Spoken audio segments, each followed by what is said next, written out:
नमस्कार। चुनाव विशेष चुनाव छ यसपालिको चुनाव। यसै विशेष चुनाव विशेष हुन्छ। त्यहाँमाथि यसपालि 76 जना विद्यार्थीहरूको बलिदानीबाट ल्याइएको चुनाव छ। यो चुनाव झन् विशेष छ। तपाईँ हाम्रा छोराछोरी पनि 23 गते कलेज गएका थिए। 23 गतेको नरसंहारबाट साँझपख घर नफर्केको भए के अवस्था हुन्थ्यो।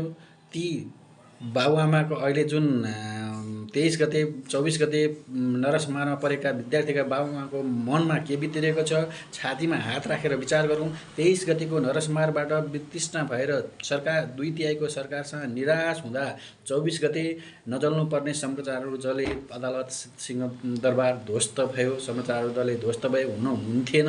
तर सरकार 2 तिहाईको सरकारसँग जुन भावना थियो केही हुन्छ अब परिवर्तन भन्ने जन भएन। 2 तिहाईको सरकारले जे गर्न पनि सक्थ्यो, जे मन परि गर्न सक्थ्यो, छुट हुँदा पनि गर्न सकेन। अब त्यही 2 तिहाईको सरकारमा भएका व्यक्ति 2-4 जना फेरिएर अब फेरि हामी जनताको काम गर्छौँ भनेर काम गर्न अगाडि बढ्दा माहौल त्यही छ। जनता 2-4 जना फेरिएका हुन्, अरू सबै परिस्थिति त्यही छ।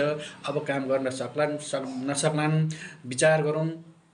होला मान्छेको मन राख्नुपर्ने होला, पार्टीको मन राख्नुपर्ने होला, पार्टीका प्रतिनिधिहरूको मन राख्नुपर्ने होला, आफ्नो व्यावसायिक व्यक्तिगत फाइदा लिएका मान्छेहरूको मन राख्नुपर्ने होला। तर गोप्य मतदान गर्न सकिन्छ, झुकाव राख्नुपर्ने होला। व्यक्तिगत तरिकाले आक्षेप लगाउने, मनमुटाव गर्ने काम नगरिकन गोप्य तरिकाले मतदान गरौँ।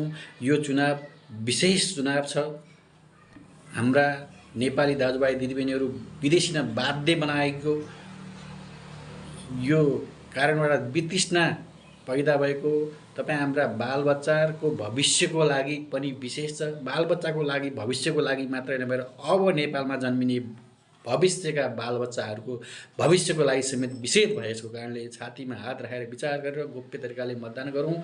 नमस्कार। जय नेपाल, जय देश, जय राष्ट्र।